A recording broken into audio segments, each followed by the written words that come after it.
Hi, this is Tiana Despain, and I'm going to be going over a software program that I've created that uses a relational database built with SQLite. I will try to be as brief as I can, but there's a lot of information, so I'm going to go over quickly to kind of show you what I've been working on and how I've used a database to create a currency converter. So to create this database, I first had to create a table. Well, I created the database, excuse me. But to use the database, I had to create a table. And I did that through the command line. I used Visual Studio Code to use my command line. I told it to create the database. I called my database currency, because that's what we're going to be working with. And then I created a table called exchange. And then I inserted all of these different conversions from one type of currency or country to the other kind, and the rate that is used. So with that, I then created a Python-based program to allow us to access this database, to add to it, to insert, to delete, and then to use that information stored in the database to do actual conversions. So I thought I would show you a little bit, but first let's walk through the code.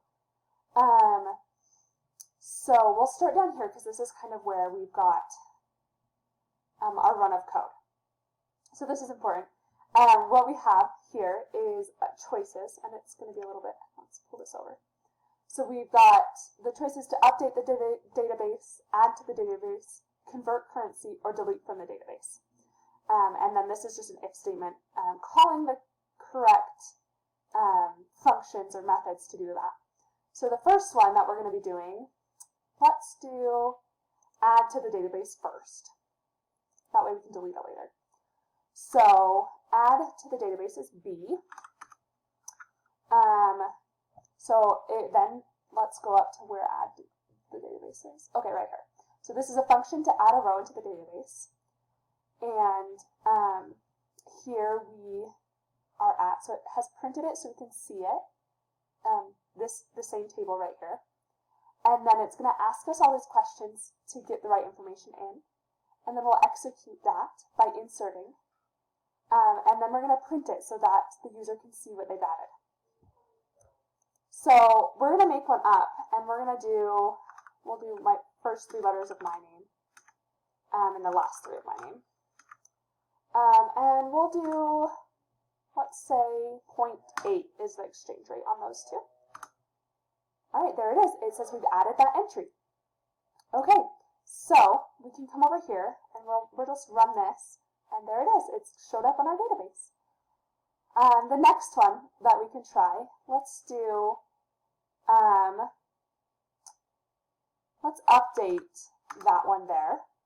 So if we go up to update, this is the function we'll be using. So we're, again, accessing the database, we're selecting to print it all, and then we're asking some questions on what the first country is, the second country, and what we want to change the rate to.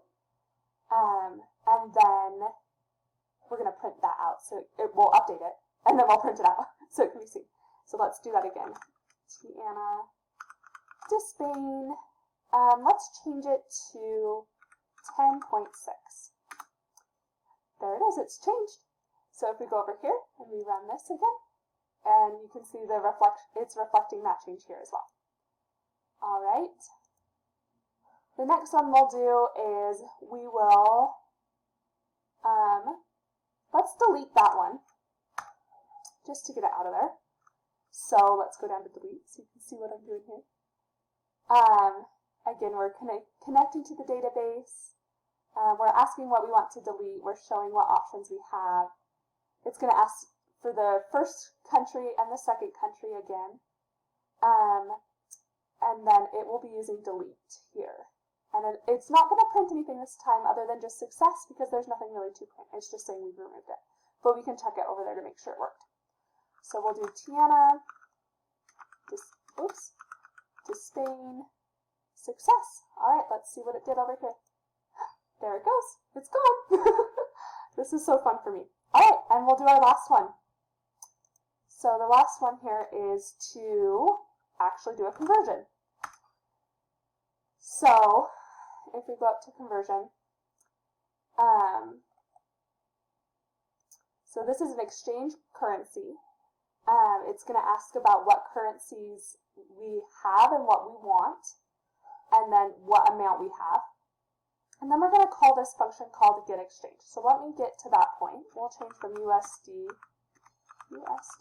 to euros. And let's say we have $100.50. Oh, it just showed us. Okay, so let me explain what happened there. So we went from exchange, we're going to call getExchange. So what this does is it calls this function up here, and we're taking our first currency, which is, in this situation, it was US dollars, and then we're taking our second one, which was euros, and we're using those to access this database over here, right? So that's the whole point of the database, is to be able to do this. So we go down to US dollars and euros and the exchange rate right there. So it's returning this exchange rate to this spot right here. We're making sure we're pulling the right index of that, which is, it's the third list, the third column here. And then we're calling to convert that to the new amount. And that's this. We're just doing math, taking the old amount times the exchange rate and returning that amount and rounding it to the second place, because that's what most currency is rounded to. And then we're printing it. As you can see, it's $91. Okay, so that's kind of what I've been working on. It's really interesting to me to work with databases and to kind of see how it all works. It has been a challenge, as it's not something I really understood at first, but this has been really good for me, and I hope that it's helpful for you to understand how databases work and how you can access them and use them in your programs to make things more efficient. Thanks so much.